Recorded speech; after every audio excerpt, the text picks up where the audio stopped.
She also tells the police that right at the beginning of the night, when she is first at the bar, Knuckles, which they were at midnight, that this is where things got fuzzy.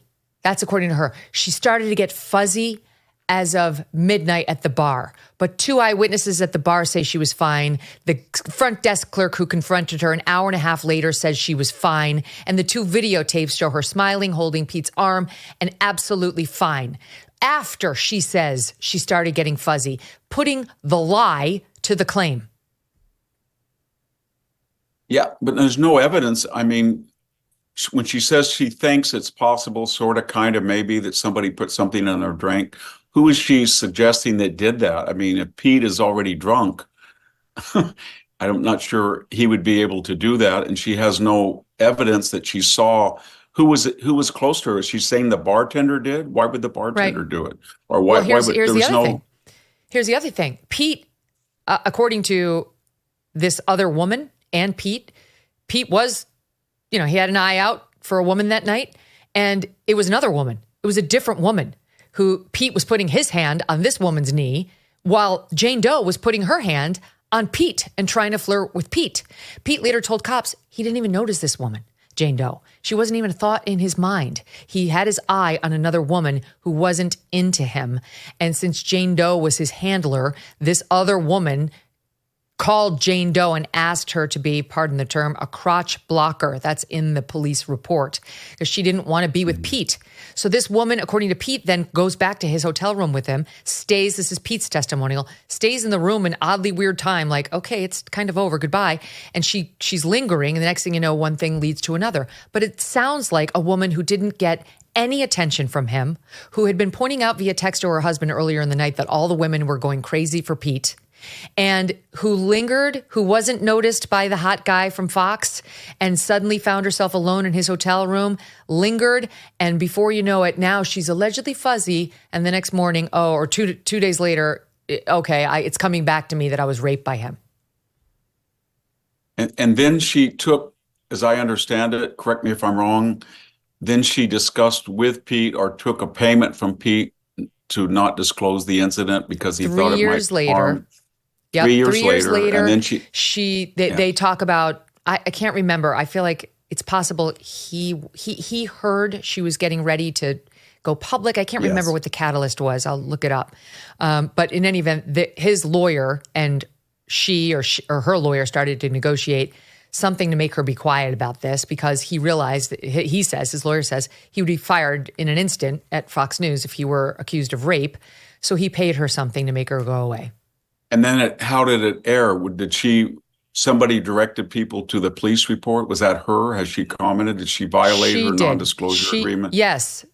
She had a friend write a report and go to Mar-a-Lago, or send the report to Mar-a-Lago to the Trump transition team, and simultaneously, apparently, release it to the media.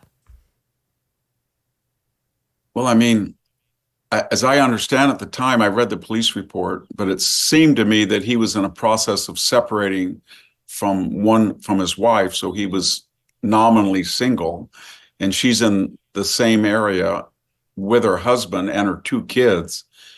And any sane woman knows that if you're married and your husband's in the hotel room, you don't walk with a celebrity who's intoxicated to his room.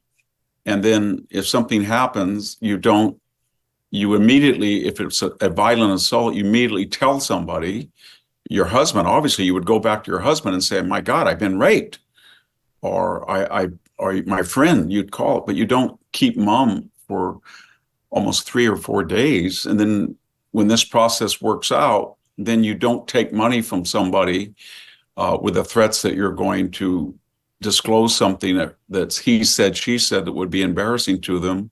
And then you sit on that for years until he becomes, and you get the impression that she would have never come forward because it would have had very little currency unless he's in the limelight now as a nominee for the defense post.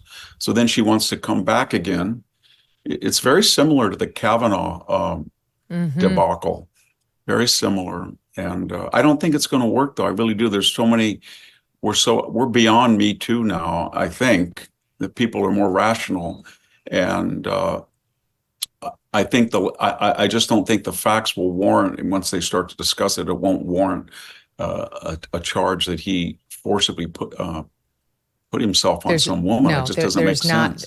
This is an outrageous dereliction of journalistic duty by these news outlets to report it the way that they are. Yes. This thing smells to high heaven. The difference between Christine Blasey Ford and this woman, in my opinion, is I think Christine Blasey Ford just made it up to get Kavanaugh because she was a political operative. I do too. Maybe she had a negative experience with him all those years ago that didn't involve rape, but that maybe he rejected her. I don't know why she had it in for Kavanaugh, but I know she didn't like his politics.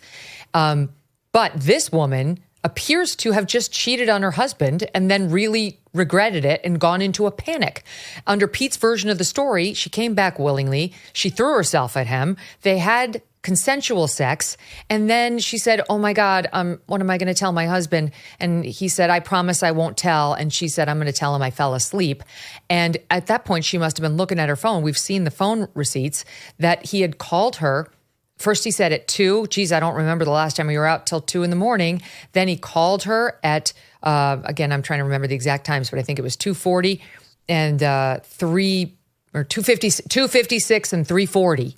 And he also said, I'm going down to Knuckles Bar to look for, like he also went down to Knuckles Bar to look for her. So she must have been in an oh shit moment when she saw all of that on her phone. So she goes back home.